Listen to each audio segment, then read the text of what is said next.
नमस्कार, मैं आशीष राठौर। एनसीपी का एक बहुत बड़ा नेता गिरफ्तार हो चुका है। वो कौन सा नेता है, किस आरोप में गिरफ्तार हुआ है, वो मैं आपको इस वीडियो में बताने वाला हूं। और ऐसा कौन सा बड़ा एक सोशल एक्टिविस्ट है जिसको पकड़ने के लिए मुंबई पुलिस 200 पुलिस को कॉप्स को लेकर के पहुंचती है, ये बताएंगे आपको। लेकिन आपको ये बता दें, इसके पहले कुछ दिनों से आप सुन रहे होंगे कि त्रिपुरा में जो हिंसा हुआ है, वहां पे जो पूरी तरीके से हिंसात्मक घटना हुई है, उसकी वजह से महाराष्ट्र के 3 जगहों पे पूरा हिंसा भड़का हुआ है, जिसमें कि नांदेड़, अमरावती और मालेगांव, ये 3 जगहों पे पूरी तरीके से हिंसा उमड़ पड़ी है। तो इसमें एनसीपी नेता नवाब मलिक ने भी अपनी प्रतिक्रियाएं दी हैं। लेकिन इससे पहले आपको बता दें कि जो त्रिपुरा में हिंसा जो भड़क रही है और पूरी तरीके से वहां पे जो घटना स्थल पे पत्थरबाजी हो रही है, इन सब चीजों के पीछे का रीजन क्या है? क्योंकि जो हिंसा भड़कने का रीजन सिर्फ और सिर्फ ये होता है कि वहां की पब्लिक जो है वो पूरी तरीके से वायलेंट हो गई है। और इसका असर महाराष्ट्र में कैसे पड़ रहा है, सबसे पहले आपको लेके चलते हैं बांग्लादेश में। और ये त्रिपुरा में जो घटना हो रही है, इसका सीधा जो कनेक्शन है वो सीधा सा बांग्लादेश में है। और वहां पे जिस तरीके से बांग्लादेशियों ने, कुछ लोगों ने दुर्गा पूजा, दुर्गा माता के मूर्ति को तोड़फोड़ किया, देन उसके बाद वहां जो पंडाल है और कुछ हिंदू लोग हैं उनको पूरी तरीके से आहत पहुंचाई, तब जाकर के वहां पे कुछ हिंसात्मक घटना होने लगती है। लेकिन वहां पे जो हिंसा होती है, अब उसका जो असर है वो त्रिपुरा में पहुंचता है और त्रिपुरा में पूरी तरीके से लोग हैं जो आंदोलन करने लगते हैं। और यही रीजंस की वजह से त्रिपुरा की आग जो है वो महाराष्ट्र में पहुंचती है। और महाराष्ट्र में पहुंचने के बाद मालेगांव एक ऐसा जगह है जहां पे आपको बता दूं कि एक एनसीपी नेता वो पूरी तरीके से वहां पे पूरे पब्लिक लोगों को भड़काने का काम कर रहे थे। व्हाट्सएप पे लोगों को पूरी तरीके से भड़काऊ व्हाट्सएप मैसेज करके उनको पूरी तरीके से भटका रहे थे। जो आपको मैं उनका नाम बता रहा हूं, अयाज हलचल, एनसीपी के कॉपरेटर नेता हैं। और इन्होंने ही पूरी तरीके से वहां पे दंगा भड़काया, जिसमें कि कुछ मराठी पुलिस जख्मी भी हुए, बहुत सारे लोगों के दुकान के शीशे टूट गए, बहुत सारे लोगों के घर तबाह हो गए और ना जाने कितने आम पब्लिक भी काफी ज्यादा मायूसी और आहत पहुंची है। तो इन सब चीजों पे अब एनसीपी के नेता नवाब मलिक ने कहा कि जो भी लोग दुष्कर्मी हैं, जो लोग ने भी ऐसा काम किया है, उनको सजा मिलेगी। आंदोलन करना बुरी बात नहीं है, लेकिन आंदोलन की आड़ में छुप करके हिंसा फैलाना यह गलत बात है। उन्होंने आगे कहा कि अगर जो लोग भी इस त्रिपुरा के हिंसा को यहां नांदेड़, अमरावती और मालेगांव जगह पे फैलाने की कोशिश कर रहे हैं, वैसे लोगों को सजा मिलेगी।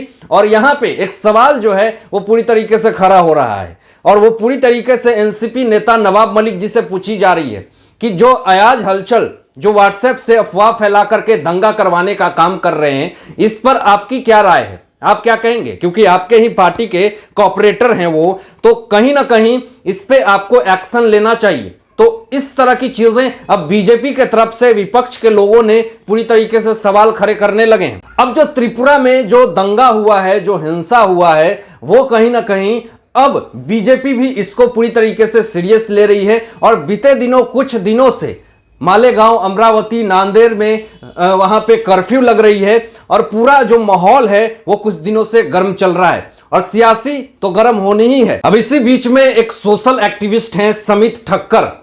ये नई बात नहीं है, इन्होंने पहले भी आवाज उठाई और महाराष्ट्र सरकार के खिलाफ और वहां पे जो हो रहे अत्याचार, कुरीतियों के खिलाफ वो आज भी उठाते हैं। इसके पहले इनको नागपुर पुलिस ने भी गिरफ्तार किया था। लेकिन अभी की मैं खबर बता रहा हूं कि समित ठक्कर ने महाराष्ट्र सरकार पे पूरी तरीके से सवाल जो हैं वो खड़े कर दिए। अब ये सवाल जो खड़े किए हैं, ये आरोप अब लग चुके हैं इनके ऊपर कि ये पूरी तरीके से जो राजनीति कर रहे हैं, ट्वीटबाजी कर रहे हैं। अब इनके खिलाफ मुंबई पुलिस जो है वो 200 कॉप्स लेकर के इनके घर पे पहुंच जाती है, लेकिन वहां पे समित ठक्कर जो है वो मिलते नहीं है।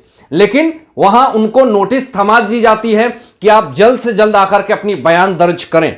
आखिर जब कोई अपने सवाल को अगर उठाता है तो यहां पे अब सवाल खड़े होने लगे हैं कि मुंबई पुलिस क्यों इतना एक्टिव हो जाती है, क्या 200 पुलिस कर्मी को, कॉप्स को ले जाकर के उनके घर पे इस तरीके से रिएक्ट करना जैसे लग रहा हो कोई आतंकवाद हो? तो इस तरह की सवाल जो है वो पूरी तरीके से खड़े हो रहे हैं। लेकिन यहां पे आप इस चीज को समझिएगा कि त्रिपुरा हिंसा में और नांदेड़, अमरावती और मालेगांव जगह पे हिंसा में इन सब में भेद क्या है?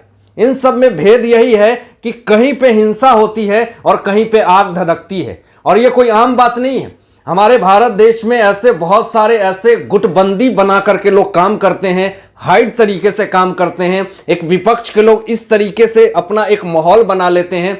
कोई भी मुद्दा किसी बाहर देश में होता है, बांग्लादेश में होता है, और उसको इंडिया में उनको पूरी तरीके से रिएक्ट किया जाता है। लेकिन आंदोलन करना गलत बात नहीं है, आवाज उठाना अलग बात है। लेकिन हिंसा, इसके पीछे एक काला चक्र बन करके हिंसा करना और पत्थरबाजी करना, किसी को घायल कर देना, पुलिस के हर एक सरकारी चीजों पे आहत पहुंचाना, पब्लिक मूवमेंट में, भगदड़ में लोगों की मौत होना, यह कहीं ना कहीं अपने आप में एक बहुत ही शर्मनाक बात है। और इसके लिए कार्रवाई हो रही है और होना भी चाहिए। यह दंगा करवा करके, हिंसा करवा करके हो सकता है कि विपक्ष लोगों को फायदा हो जाता हो, अपनी सियासत को गर्म करने का एक अच्छा मौका मिल जाता हो। लेकिन इसके बीच में ना जाने कितने सारे मासूम लोगों की जिंदगी जाती है, कितने सारे लोग घर से बेघर हो जाते हैं और कितने सारे लोगों की जिंदगी तबाह हो जाती है इस अपने एक छोटे से लालच के चक्कर में। ऐसे चीजों में जिस तरीके से अयाज हलचल गिरफ्तार हुए हैं, इस रविवार को ही उनको गिरफ्तार किया गया है और एनसीपी के कॉपरेटर हैं। तो यहां पर अब नवाब मलिक जी को प्रेस कॉन्फ्रेंस करके इस पे सफाई देनी चाहिए और इस पे बात कहनी चाहिए कि जिस तरीके से त्रिपुरा की घटना, त्रिपुरा की हिंसा मालेगांव, नांदेड़ और अमरावती में जो फैल रही है, जो धधक रही है, और इस पे ना जाने कितने सारे बेगुनाह लोग घायल हो चुके हैं और ना जाने कितने सारे लोगों की जिंदगी तबाह हो चुकी है, ऐसे पे इनको रिएक्ट करना चाहिए। ऐसे मुद्दे पे ये प्रेस कॉन्फ्रेंस नहीं करेंगे। ये ऐसे मुद्दे पे प्रेस कॉन्फ्रेंस करते हैं जहां पे इनके पास पूरा तरीके से सबूत नहीं हो, जहां पे बहुत बड़ा लेवल पे पूरा पॉलिटिक्स हो रहा हो। क्योंकि जब अपनी बात आती है तो थोड़ा सा वहां सोच समझ करके ही बात करने में भलाई है।